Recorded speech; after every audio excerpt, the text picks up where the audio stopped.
Hey folks, this is Mike Tango Whiskey coming at you with another video, this time about prepper tools. If you have watched any of my other videos, you know that I define prepping as having the resources or having the access to resources that gives you options during a crisis or an emergency. I think tools are one of those areas of resources that preppers should be focused on. If you go turd on the carpet, TOTC, or SHTF, wherever you're at on that scale in our whatever scenario it might be, having the tools to repair, to maintain, to build, I think is very important. And I'm a huge fan of electronic tools. Like I have, modern tools, but there's something very satisfying and low maintenance about hand tools. Anytime I'm in thrift stores, I'm always looking for axes. I'm always looking for wrenches, things like that. I always visit the tool section of the thrift store and pick up screwdrivers and crescent wrenches and hammers. And I think it was Dave Canterbury talked about in like a post-collapse scenario, one of the things that's going to be hard to find are hardened tools. Like he collects hammer heads and like hardened tools, like hand drills and things like that. So this is kind of a fun hobby of mine, but I also think it's very applicable to preppers in our space. So these are two examples that I have on the table here that I picked up last week of a couple hand tools. So this is a maul. This is a splitting maul, 8 pounds, I believe it is, 7.5 pounds. Now the head is loose on this, so that's gonna have to be reworked. See that? But that's the fun part. The handle is in great condition, and this is gonna make a great splitting maul. It's mushroomed out, so I'll have to repair that as well with a file. But I'm really excited about, that one requires work, so it's not as exciting as this one.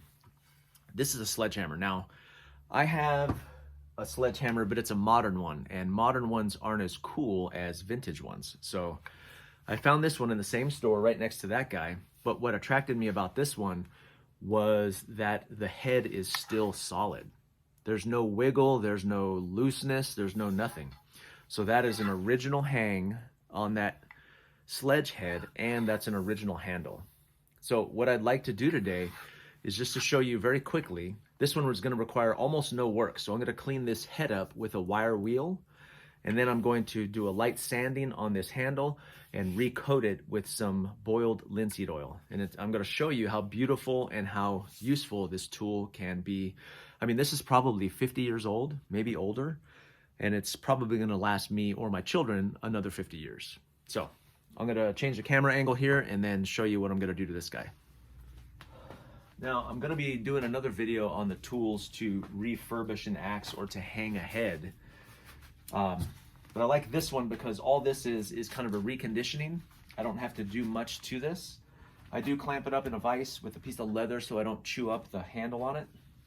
And then I will put just a brass wire wheel in the head of a drill.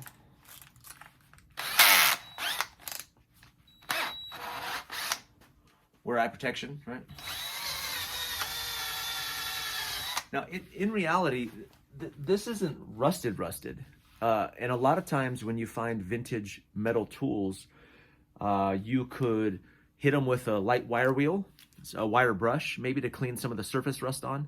Sometimes it's not bad enough. This one's not bad enough. I could probably just throw some WD-40 on here and it would be fine. But that's kind of lazy. I'm gonna clean it up a little bit and then coat it with WD-40 and it's gonna be good to go. So you could progress from a wire brush to maybe sandpaper or a scuff pad, maybe a wire wheel like this, or on the high end, if it's seriously pitted, you could take it to a sandblasting cabinet if you could and sandblast it. That's really nice. I do have access to one at a base that's not too far away, but I'm just gonna do this and hit it real quick.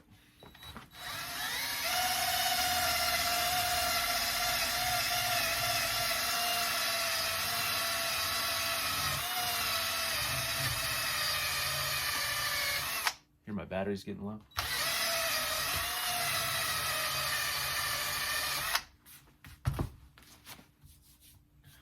So I'm going to continue that process all over the head. I'm going to loosen it, change my battery, flip it over, clean it up, and then I'll show you the final product and I'll oil it for you to see. And then we'll go to work on the handle. So what I do on these, when they're in this kind of condition, which is really good condition, There's no mushrooming or anything. I could tell this didn't get a lot of use. You really don't have to do much to these. I could probably put some WD-40 on this and it would be fine. But that's kind of lazy, so I'm gonna do my best to clean it up a little bit. Now there's levels that you can go to clean these up. You could start with a wire brush like this and just kind of knock that surface rust off. It doesn't take a lot. Then you can wipe that off and put WD-40 on it. Now I'm gonna go a little bit more in depth, so you could use like a Scotch pad or some sandpaper. I like to use these brass wire wheels. These are just some Harbor Freight specials on a drill. It's a little bit faster and it helps get in the nooks and crannies. So I'm just gonna clean this up a little bit. And it's not gonna take much. Always wear eye protection too.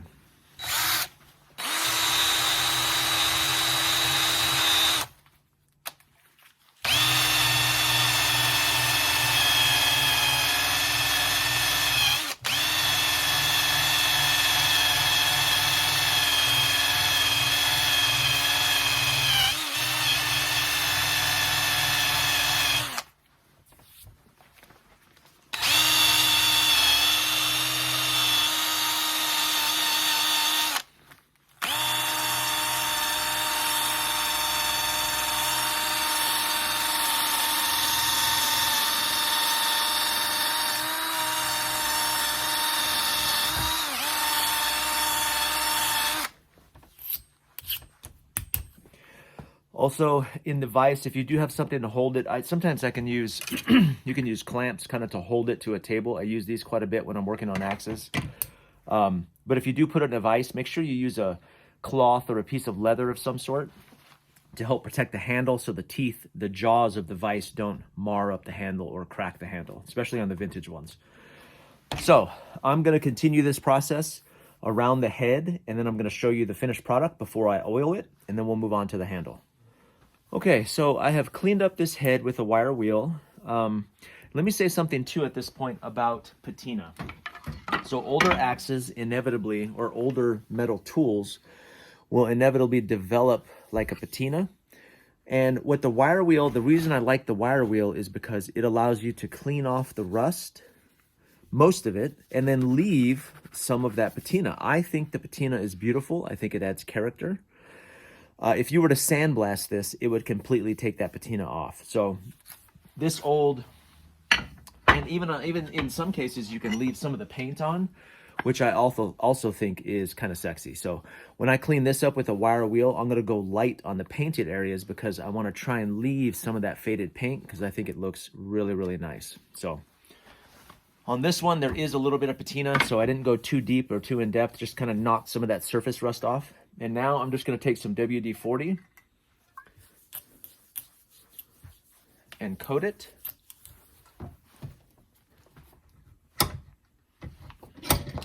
Lefty loosey, dummy.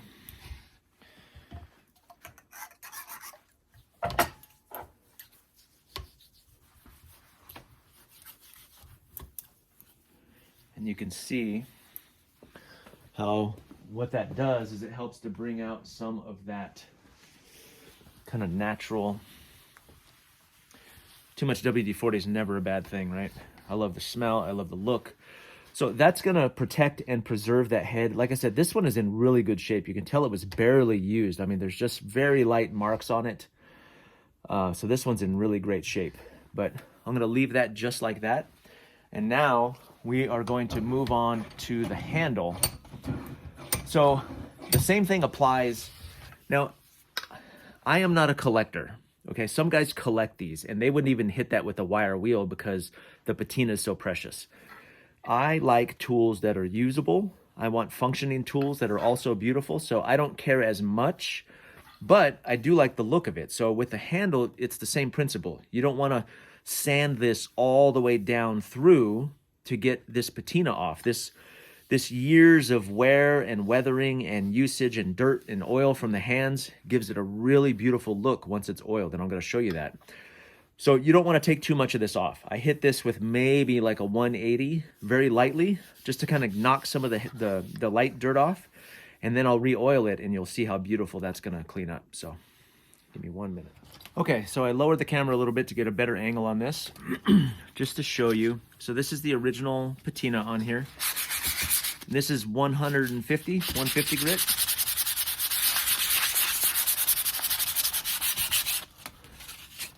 Try and wrap this around it a little bit. What? I love you. I love you too, son.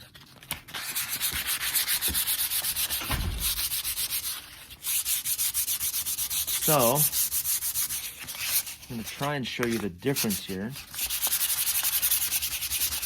I'm just going to do the bottom half of this handle,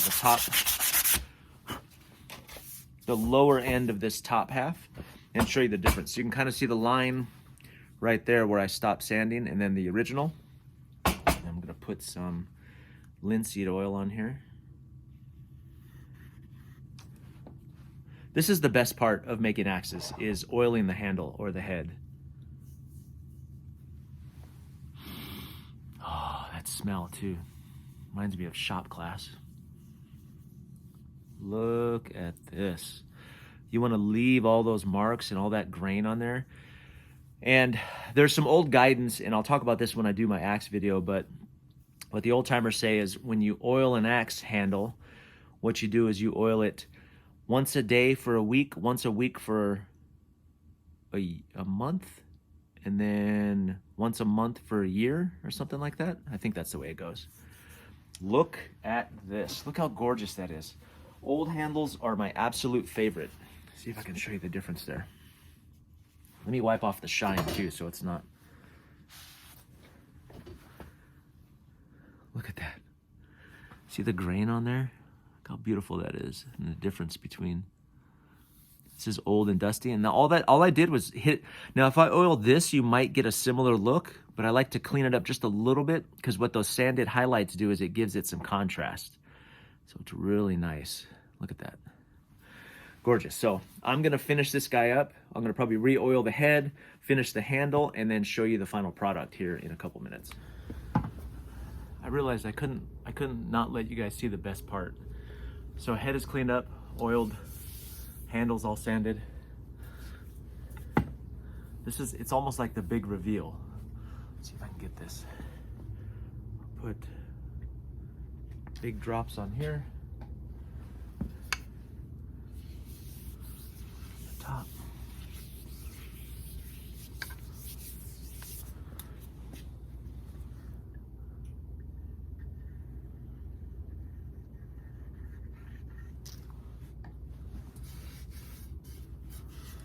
Make sure you get it around the head there.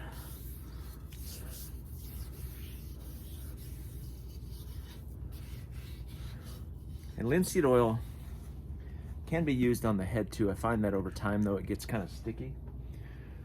So I'll drop that in there, make sure it gets down in that little crevice there.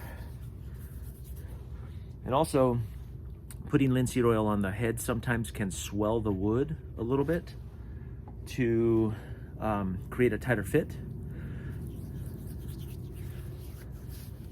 Gonna coat that. And I know there's lots of innuendo in this description. I'm not trying to do that, so you sickos, keep your mind out of the gutter. Now, so that thing is completely oiled. I'm gonna wipe off the excess and then show you the final product. There we go. Look at that.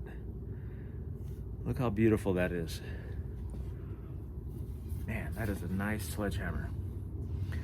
Now, this handle, even though it's original, is a little bit warped. I don't know if you can see that. It's got a little bend in it. That happens over time if a wooden tool sits in like a barn. You can see it's kind of like bent a little bit. I find that that slight of a bend doesn't really affect because your swing kind of has a curve to it too. So I don't mind that. I wouldn't dare rehang this because this is so beautiful. So I may let that oil soak in there a little bit, and I'll probably put 2 or 3 more coats. I think I oil way too much. Those axes have, those handles are completely saturated because that's the best part of the process in my opinion. But look at that. Beautiful, vintage, not really refurbished because I didn't do much work to it, right? Just reconditioned sledgehammer in awesome condition. This is gonna last years and years and years. Truly an heirloom tool, and I think I paid $12 for it. So well worth it. This is Mike Tinga Whiskey. I'm gonna continue to caress this for a while after I get off camera, but I'm all clear.